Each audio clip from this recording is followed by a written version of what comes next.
your neck isn't hurting because of your computer only. It's how your body reacts to sitting that is the problem.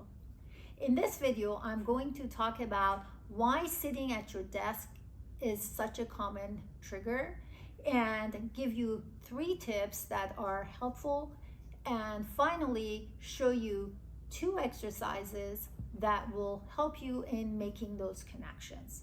Let's talk about why sitting at the desk is such a common trigger. Well, clearly when you're sitting at your desk, you are holding a pose, and over time, and of course you're staring at your computer, and so over time you are just sitting and you're collapsing at your rib cage, and that is when your neck goes forward. So the triggers that allow you, that tell your body, the triggers in your brain that tell your body to have an upright against gravity posture are not being activated, and that is a big problem. It's not about perfect posture, it's about dynamic stability.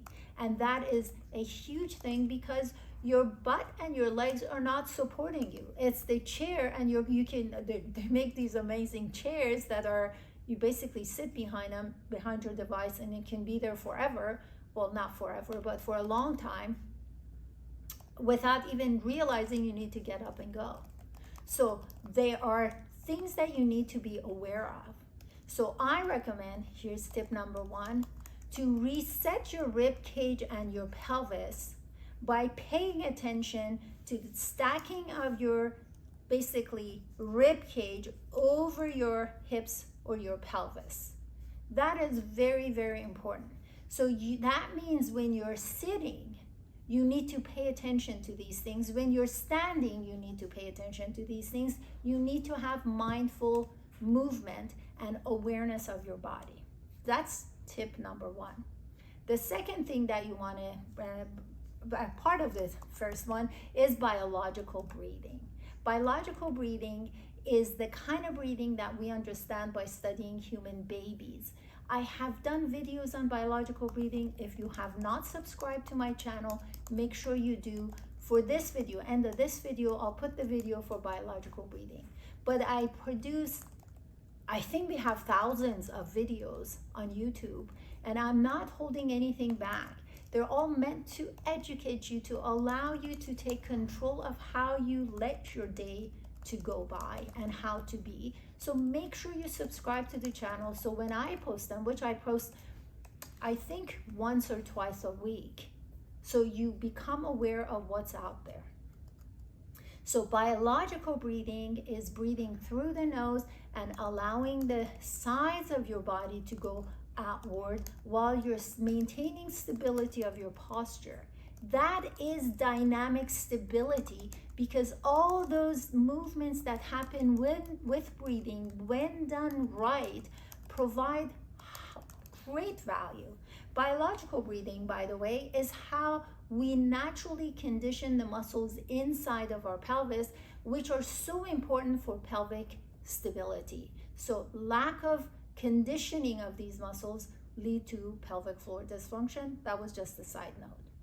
Tip number 2 has to do with not holding static good posture, but dynamic good posture.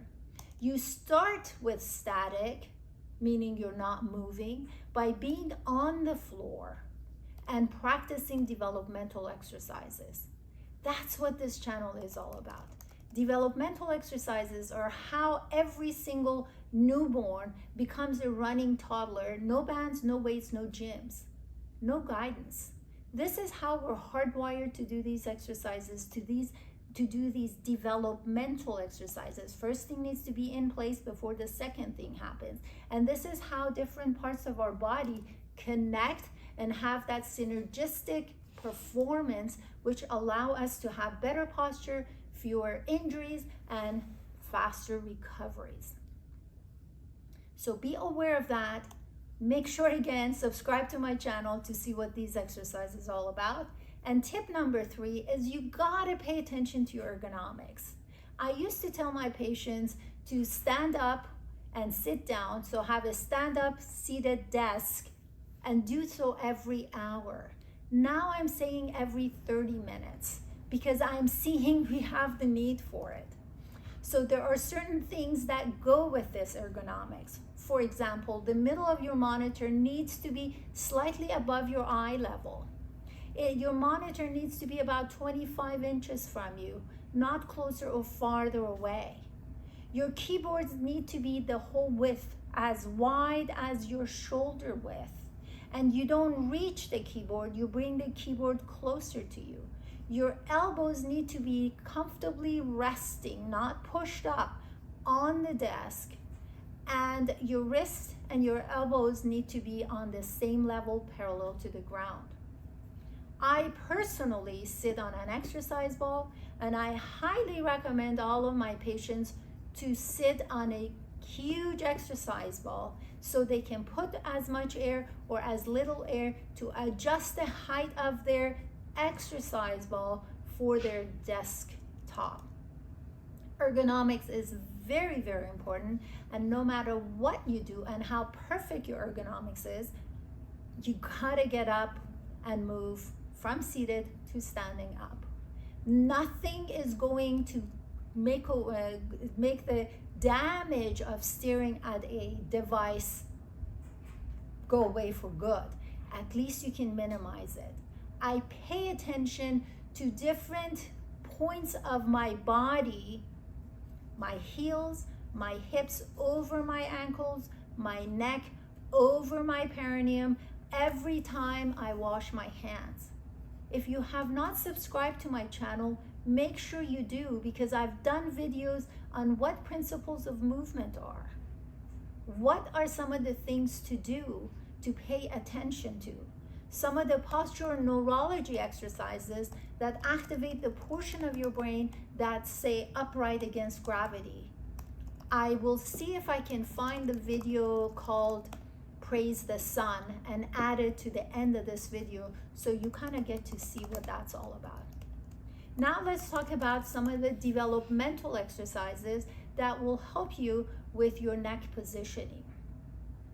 Once again, developmental exercises are so precise and so valuable that we have these tables that we compare any child's development to these charts. Every single walking human being goes through the same stages of development without even realizing what the heck they're doing. We're born with a clean slate.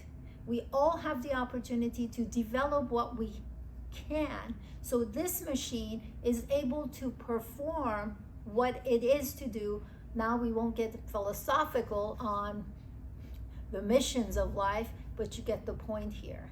We all become walking toddlers. Of course, there are exceptions, genetic exceptions. We're not talking about it.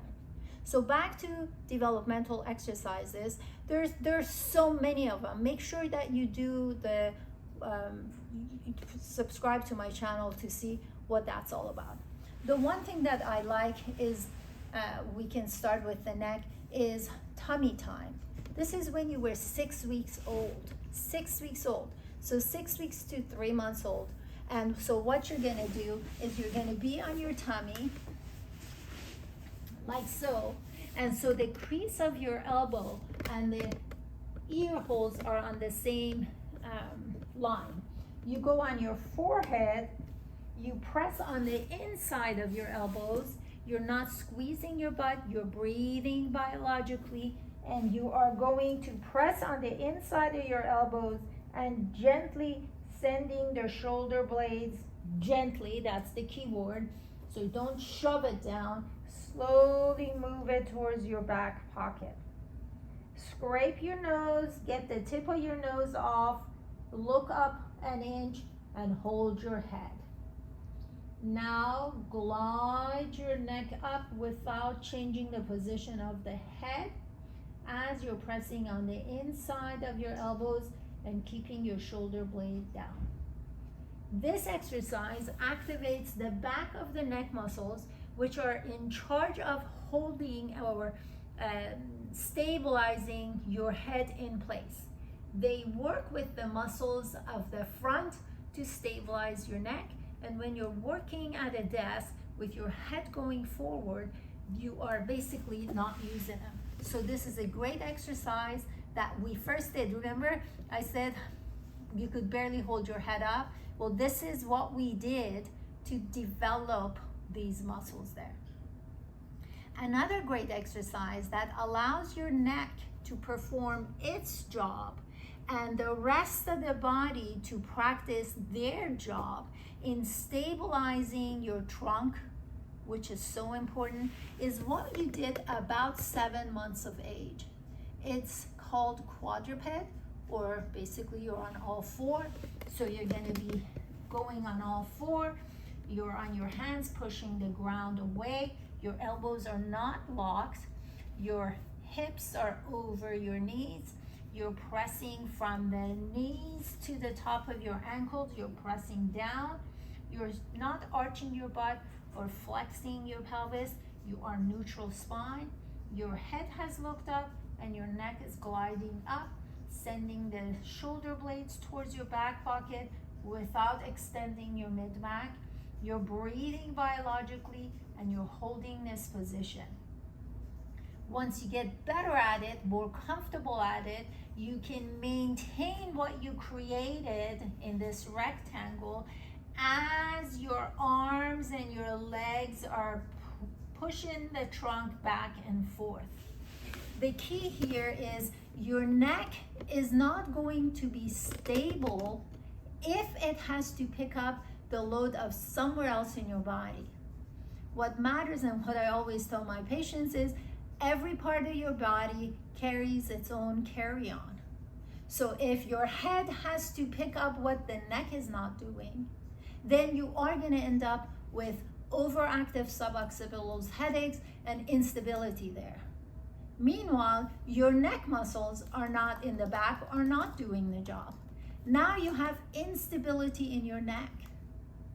Instability in your neck compromises a lot of different important functions in your body. Forget about the pain in the joints and tension there.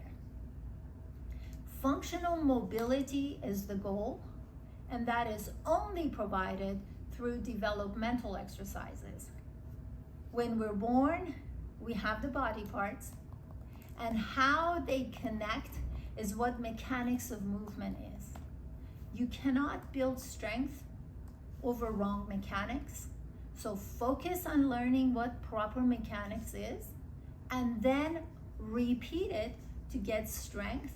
If you want to load it with more weight or more challenges, at that time you're ready. If you do it too soon, you're going to get injured and you're going to have a setback. Thank you for watching. Make sure you subscribe to my channel, and if you need help, don't hesitate to contact me. Until next time, take care.